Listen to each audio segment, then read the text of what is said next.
Polícia Federal vai investigar se a organização criminosa estaria atrapalhando investigações do assassinato da vereadora Marielle Franco e do motorista Anderson Gomes. Nós estamos partindo do princípio que duas testemunhas deram depoimentos, tá certo? Com fatos, com nomes, quantias, seja com o que for, e que isso tem que ser investigado. Terminadas as eleições, candidatos devem ficar atentos aos prazos para a prestação de contas à Justiça Eleitoral. O candidato que não prestar contas não recebe a certidão de quitação eleitoral e fica impedido de assumir o cargo para o qual foi eleito e também de se candidatar para as próximas eleições. A recusa do plano de saúde em cobrir procedimentos e as decisões da Justiça. A justificativa era um cancelamento do plano de saúde com a administradora e a administradora jogava a culpa para o plano de saúde falando que estava sendo cancelado por alto custo.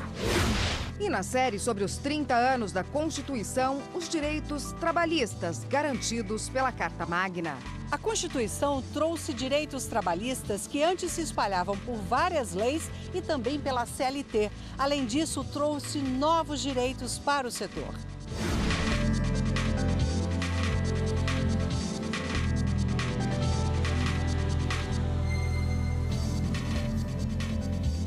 Olá, boa noite. Boa noite. A Polícia Federal vai abrir inquérito para apurar denúncias de que a organização criminosa, aliás, estaria atrapalhando investigações do assassinato da vereadora do Rio, Marielle Franco, e do motorista Anderson Gomes. A medida foi anunciada hoje pelo ministro Raul Jungmann. O pedido para que a Polícia Federal investigue o caso partiu da Procuradoria-Geral da República. A PGR informou que 2 testemunhas prestaram depoimentos a procuradores federais e apontaram a atuação de uma organização criminosa, que inclui agentes públicos e milicianos. Essa organização estaria atrapalhando o andamento das apurações do assassinato da vereadora do Rio de Janeiro, Marielle Franco, e do motorista Anderson Gomes. A partir de agora, a Polícia Federal passa a apurar se esses fatos realmente aconteceram e de que forma estariam impactando nos resultados das investigações. O ministro da Segurança Pública, Raul Jungmann, informou nesta quinta-feira que este novo inquérito não interrompe o trabalho que já vem sendo feito pelo Ministério Público Estadual do Rio de Janeiro e pela Polícia Civil Carioca para encontrar os responsáveis pelo duplo homicídio. Se essa investigação levar luz sobre quem matou Marielle e Anderson, é uma possibilidade, mas não é esse o objeto. O ministro também disse que as testemunhas e familiares vão receber proteção. A vereadora Marielle Franco foi assassinada em março deste ano, com 3 tiros na cabeça e 1 no pescoço. O motorista dela, Anderson Gomes, também morreu junto no atentado. Até o momento, a principal linha de investigação é que o assassinato se tratou de uma execução. A Procuradora-Geral da República, Raquel Dodge, pediu ao Supremo Tribunal Federal que intime o ex-deputado Romeu Queiroz a explicar por que parou de pagar a multa pelos crimes de corrupção, peculato e lavagem de dinheiro. O ex-parlamentar foi condenado por receber pelo menos R$100 mil do esquema articulado pelo publicitário Marcos Valério no escândalo do Mensalão. Condenado a 6 anos e meio de prisão e multa de R$1,2 milhão, Romeu Queiroz foi beneficiado com indulto em 2016, depois de pagar uma parte do valor. Porém, quando foi solto, o ex-deputado federal parou de depositar o dinheiro na Justiça. Se Romeu Queiroz não terminar de pagar a multa, o STF pode cancelar o indulto e o ex-parlamentar pode voltar para a cadeia. A urna eletrônica usada amplamente nas eleições no Brasil chama a atenção do mundo inteiro. Neste ano, autoridades de vários países vieram ao Brasil para acompanhar de perto o nosso sistema de votação. O programa de visitantes internacionais do Tribunal Superior Eleitoral recebeu, no segundo turno das eleições, representantes de 41 países. Entre eles, Portugal, Suécia, Reino Unido, Japão, Angola, Estados Unidos e Argentina. Eles acompanharam de perto o processo eleitoral no Brasil. O interesse principal das entidades, organismos internacionais e governos está no sistema eletrônico de votação.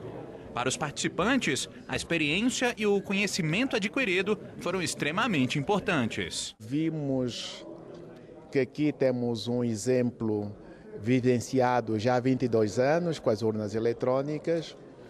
Vimos também a praticidade, a maior intervenção das tecnologias, evitando que haja uma forte presença e intervenção humana, com todas as vantagens que isso pode ter, mas também, sobretudo, a forma, digamos, aberta, como o TSE mete à disposição este instrumento, e também, digamos, a forma pedagógica. Terminadas as eleições, é hora dos candidatos ficarem atentos aos prazos para a prestação de contas. Pela primeira vez em todo o Brasil, a entrega da prestação de contas da campanha eleitoral é feita totalmente pela internet. Até o dia 30 de outubro, de acordo com o Tribunal Superior Eleitoral, apenas 716 das 28 mil aguardadas foram protocoladas. Isso representa somente 2% do total. Para justificar quanto e de que forma os recursos arrecadados foram gastos, os candidatos devem acessar o Sistema de Prestação de Contas Eleitorais, o SPCE, disponível no site do Tribunal Superior Eleitoral. As prestações devem conter toda a movimentação financeira e de bens geridos pela campanha. Os recursos que não foram movimentados também devem ser declarados. Logo após receber a prestação, a Justiça Eleitoral emite um extrato. O documento deve ser assinado pelo candidato a titular e pelo vice, ou, no caso dos senadores, pelos suplentes. O contador e o administrador financeiro da campanha também devem assinar o documento. No caso dos partidos políticos, a assinatura deverá ser feita pelo presidente, tesoureiro e responsável contábil da legenda. No caso dos candidatos à presidência da República, a entrega deve ser feita no TSE. Já quem concorreu aos cargos de governador, senador e deputado federal, estadual ou distrital, deve procurar o Tribunal Regional Eleitoral de cada estado ou do Distrito Federal. Os candidatos que tiveram o registro negado pela Justiça Eleitoral foram substituídos, renunciaram ou desistiram da candidatura, também devem prestar contas, mesmo que não tenham feito campanha. O candidato que não prestar contas não recebe a certidão de quitação eleitoral e fica impedido de assumir o cargo para o qual foi eleito e também de se candidatar para as próximas eleições. Os partidos que deixarem de apresentar a prestação de contas de campanha eleitoral, a primeira medida é a suspensão do recebimento das cotas de fundo partidário.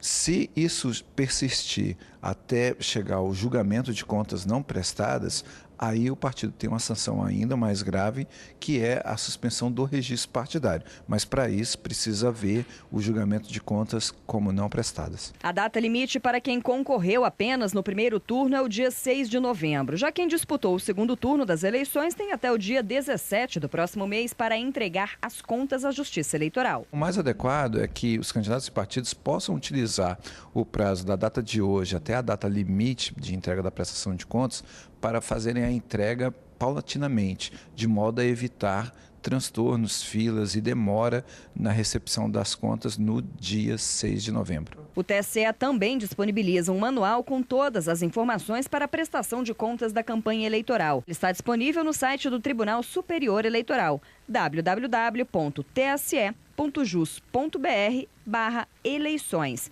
sem o cedilha e sem o tio. E ainda nesta edição, recusa do plano de saúde para cobertura de procedimento pode acabar na justiça. A gente tem o Código de Defesa do Consumidor, a gente tem as resoluções da Anvisa e a gente tem a própria legislação típica que trata dessa relação consumidor e plano de saúde.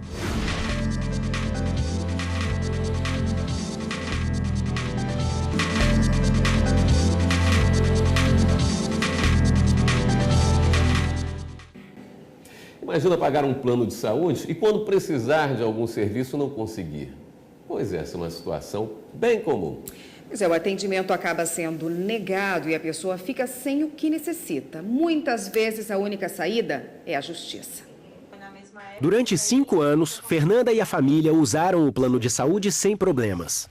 Mas quando a filha dela, de 14 anos, recém-diagnosticada com câncer, precisou de um exame no valor de R$ 8.700, o plano negou a cobertura.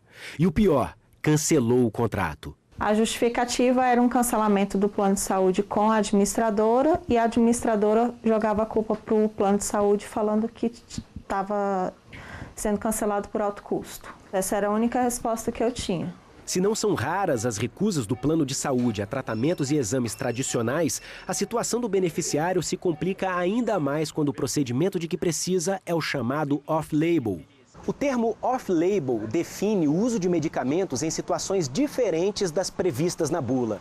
Remédio de adulto em criança, mastigar um comprimido em vez de engolir ou até mesmo tomá-lo para combater outra doença. Tudo isso é off-label. Mas esse termo só pode ser usado em relação a medicamentos já registrados na Anvisa, a Agência Nacional de Vigilância Sanitária. Receitar um remédio sem a chancela da Anvisa caracteriza tratamento experimental. Nesse caso, o plano de saúde não é obrigado a custeá-lo. Essa diferença entre experimental e off-label embasou 2 decisões recentes do STJ em favor de beneficiários de planos de saúde. 2 casos parecidos em que a operadora se negou a custear a compra de medicamentos sob o argumento de que os tratamentos eram experimentais. Os ministros entenderam que não. Os tratamentos eram off-label e, portanto, as despesas deveriam ser pagas pela operadora. A Anvisa ela acompanha o que a legislação está dizendo. Então, ela entende que o termo off-label quer dizer fora da bula, mas pode ser prescrito, desde que não seja medicamento experimental ou não seja reconhecido pelos organismos, né, que recomendam aquele medicamento e desde que ele tenha reconhecimento na Anvisa para ser comercializado no país. As decisões do STJ têm respaldo no artigo 10 da Lei dos Planos de Saúde, que elenca todos os procedimentos que não precisam ser custeados pela operadora. Inseminação artificial, tratamento de rejuvenescimento ou emagrecimento, entre outros. O experimental é o primeiro da lista. O off-label não é citado. Se não é citado, deve sim ser custeado pelo plano de saúde. Um dos 2 casos sobre esse assunto que chegaram ao STJ foi julgado na 3ª turma. Ao negar provimento a um recurso especial da AMIL, o colegiado manteve a obrigação de que a operadora fornecesse o medicamento T-modal, destinado a tratamento de câncer. Segundo a relatora do recurso, ministra Nancy Andrighi, autorizar que a operadora negue a cobertura de tratamento sob a justificativa de que a doença do paciente não está contida nas indicações da bula representa inegável ingerência na ciência médica em odioso e inaceitável prejuízo do paciente enfermo. A operadora de plano de saúde foi condenada a pagar R$ 2.500 por danos morais.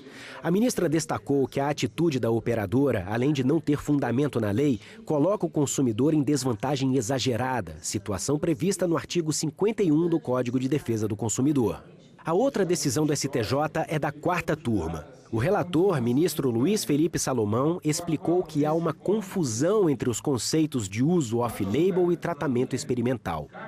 Segundo ele, a lei que regula os planos de saúde deve ser interpretada em harmonia com o artigo 7 da Lei 12.842 de 2013, que estabelece entre as competências do Conselho Federal de Medicina e não da Agência Nacional de Saúde Suplementar a edição de normas para definir o caráter experimental de procedimentos em medicina, autorizando ou vedando a prática pelos médicos. Por entenderem que o uso de medicamento off-label não corresponde a uso incomum e não trazia risco à saúde da paciente, os ministros confirmaram a decisão das instâncias ordinárias e negaram provimento ao recurso especial da operadora do plano de saúde. A legislação que atende todo o funcionamento da relação consumidor-plano de saúde, ela é bastante concentrada e bastante clara. Então a gente tem o Código de Defesa do Consumidor, a gente tem as resoluções da Anvisa e a gente tem a própria legislação típica que trata dessa relação consumidor e plano de saúde. Porque a legislação ela é bastante clara e atende de uma forma bem ampla. Um avô foi condenado a 20 anos de prisão por abusar sexualmente da neta. De acordo com a denúncia apresentada pelo Ministério Público, o crime ocorreu de 2014 a 2016 na cidade de Viamão, na região metropolitana de Porto Alegre, no Rio Grande do Sul. A sentença foi dada pelo juiz da primeira vara criminal de Viamão.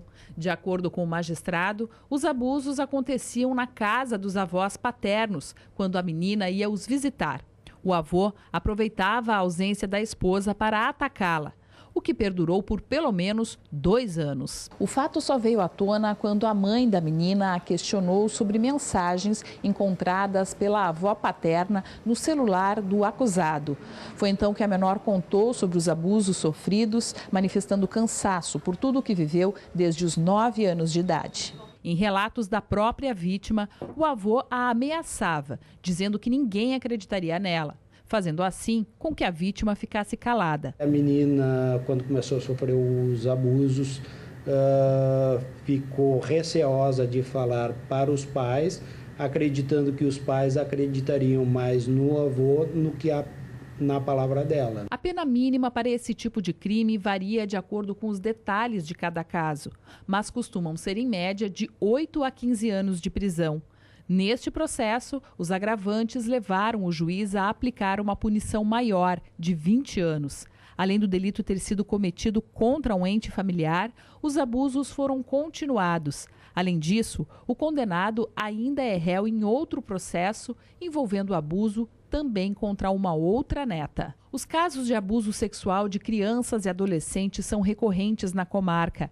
Desde que assumiu a primeira vara criminal, de março de 2018 até agora, o magistrado já julgou pelo menos 10 casos. Então é muito importante, sim, a criança falar e relatar esses fatos para os pais. Esta também é a opinião da psicanalista fundadora do Departamento de Psiquiatria da Infância e Adolescência do Rio Grande do Sul.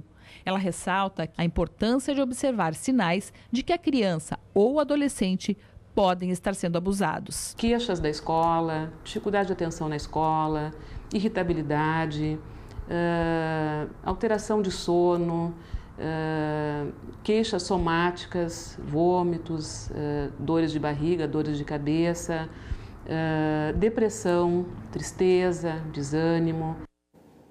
O programa Link CNJ desta semana tem uma entrevista especial sobre o mês nacional do júri. O juiz João Marcos Guimarães Silva, titular do Tribunal do Júri em Taguatinga, no Distrito Federal, fala do mês dedicado ao julgamento de crimes dolosos contra a vida em todo o país. Vamos mostrar também a Semana Nacional da Conciliação, o esforço concentrado para resolver conflitos por meio da negociação. E você vai ver uma iniciativa da Justiça em Juiz de Fora, Minas Gerais, que melhorou e muito as condições carcerárias de 200 presas. A cidade ganhou um novo presídio e a construção foi financiada de uma forma totalmente diferente da habitual. O Link CNJ vai ao ar esta quinta-feira, às 9h30 da noite, aqui na TV Justiça.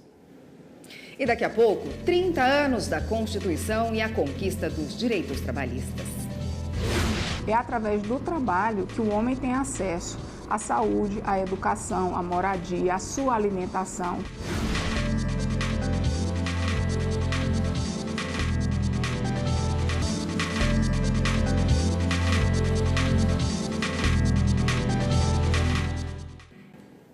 A Constituição de 1934 foi a primeira a elevar os direitos do trabalhador ao status constitucional. Mas só em 1988 o rol dos direitos trabalhistas foi consideravelmente ampliado com a nova Constituição. Na quarta reportagem da série dos 30 anos da Constituição Federal, as garantias asseguradas aos trabalhadores.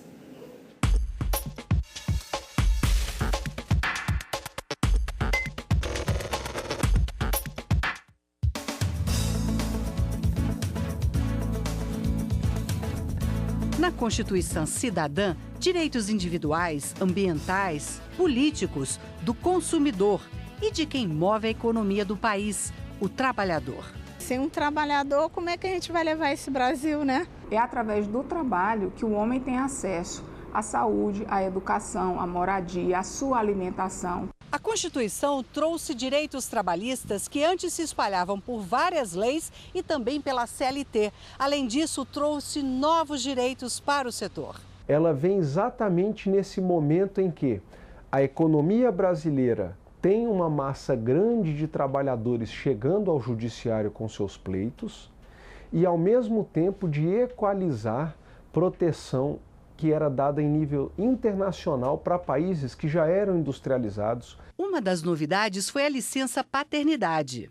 O trabalhador também passou a ter férias remuneradas, abono de férias e seguro-desemprego. Os aposentados começaram a ter direito ao 13º salário. O 13º já é uma ajuda para nós pagar nossas contas, né? Seguro-desemprego é uma forma de quanto você estiver precisando até o momento de conseguir um outro serviço. Entre os direitos que já estavam em outras leis aparece a licença maternidade. Em 88, ela foi ampliada de 84 para 120 dias. O valor da hora extra, que antes era de 20% a 25%, passou para 50% nos dias úteis e para 100% nos domingos e feriados. O texto também garantiu salário mínimo a trabalhadores rurais e urbanos. É uma coisa muito boa para todo mundo, né? É importante que a Constituição traga esses conceitos, porque fica sempre uma luta, uma perspectiva de que o salário mínimo venha a alcançar todos esses conceitos de alimentação, saúde e bem-estar. O volume de ações nos tribunais mostra a força que a justiça trabalhista ganhou com a Constituição em vigor. Ele demonstra o quão importante é a proteção jurídica do trabalhador, e o Supremo Tribunal Federal, que também examinou diversas questões de direito do trabalho ao longo desses últimos 30 anos, ele também consolida a importância desse ter elevado o direito social ao trabalho ao nível constitucional.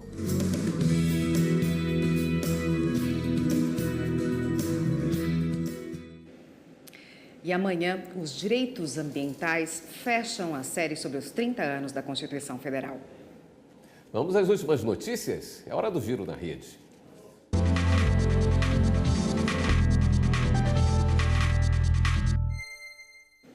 Quem está hoje na redação do Jornal da Justiça é a repórter Carla Lucena. Vamos falar com ela. Boa noite, Carla. Conta pra gente quais são as últimas. Conto sim, Érica. Boa noite para você, boa noite a todos. Vamos então ao giro. A Justiça de Florianópolis decidiu hoje que a deputada estadual eleita pelo Partido Social Liberal, PSL, Ana Carolina Campagnolo, deve retirar das redes sociais as publicações que incitaram alunos a filmarem e denunciarem professores em sala de aula por manifestação político-partidárias ou ideológicas. Segundo a decisão, a atitude da deputada vai contra os princípios da liberdade de expressão e da atividade intelectual, científica e de comunicação. Caso a deputada não retire o conteúdo das redes sociais, a multa por dia é de R$1.000. E a Justiça Federal de São Paulo condenou 11 acusados de causarem fraudes à Previdência Social. Segundo as investigações, a organização criminosa era supostamente liderada por uma auxiliar de enfermagem que se fazia passar por advogada. E sabe como é que funcionava o esquema? O grupo simulava doenças e incapacidades, engessando braços ou pernas para comparecer às perícias do INSS e conseguir o auxílio-doença. Um servidor do órgão é acusado de também integrar a organização. Os prejuízos à Previdência passam dos R$6 milhões. E ainda em São Paulo, a Justiça concedeu liminar que obriga o governo do estado a adotar medidas emergenciais que garantam a segurança da estrutura do prédio do Museu Paulista da USP, conhecido como Museu do Ipiranga. Todas as medidas devem ser adotadas pelos próximos 15 dias. Caso contrário, a multa diária é de R$50 mil. O museu está fechado por problemas estruturais desde 2013. Já há um plano de reforma e modernização que deve começar no próximo ano e a expectativa é que o museu reabra as portas em 2022 para as comemorações dos 200 anos da independência do Brasil. E essa semana foi comemorado o Dia Nacional do Livro. A data é uma homenagem à fundação da Biblioteca Nacional do Livro em 1810. E olha só, este ano foi aprovada uma lei para estimular políticas públicas que garantam o direito à leitura. Segundo o Instituto ProLivro, o Brasil conta hoje com quase 105 milhões de leitores. Tem gente que chega aqui logo que a biblioteca abre às 7h30 da manhã. Outros passam ao longo do dia. O espaço é utilizado de várias formas, para ler, estudar e até mesmo trocar ideias. O maior bem que a pessoa possa ter é justamente a leitura, a percepção crítica, a percepção democrática, a percepção do falar, a percepção justamente de você passar, refletir, filosofar, perceber, criticar, falar, entendeu? É através da leitura. Ter espaços públicos com esse porte de livros que a comunidade possa vir e acessar, eu acho que é de fundamental importância. Essa biblioteca de Brasília é apenas uma das 6.057 bibliotecas públicas espalhadas pelo país. As regiões Sudeste e Nordeste são as que concentram mais locais como este. A biblioteca ela é vista hoje como um espaço democrático, né? Onde a gente pode ter desde o acesso à informação a um acesso à cultura, lazer. Perde-se a vida, ganha-se a batalha. A sensação que tive é que ia sair um soneto perfeito. Começar bem e acabar bem não era pouco. Para me dar um banho de inspiração, evoquei alguns sonetos célebres. Dom Casmurro, de Machado de Assis. Esse é um clássico da literatura brasileira, um livro que foi publicado em 1839 e que ainda permanece vivo depois de quase 2 séculos. Ler, segundo os especialistas, aprimora o vocabulário e torna dinâmico o raciocínio e a interpretação. A leitura é o principal instrumento de acesso ao conhecimento. O leitor assíduo, ele tem muito mais oportunidade de crescimento, tanto pessoal quanto profissionalmente. Desde julho, o Brasil passou a contar pela primeira vez com um marco legal voltado para a formação de leitores. A Política Nacional de Leitura e Escrita ficou conhecida como Lei Castilho. A norma reconhece a leitura e a escrita como um direito. Ela traz um conjunto de medidas que visam a incrementar a produção e o acesso ao livro, trabalhando essa questão da cultura e da educação de maneira bastante bem articulada. O Jornal da Justiça, segunda edição de hoje, fica por aqui. Boa noite para você. Boa noite, a gente se vê novamente amanhã. Até lá.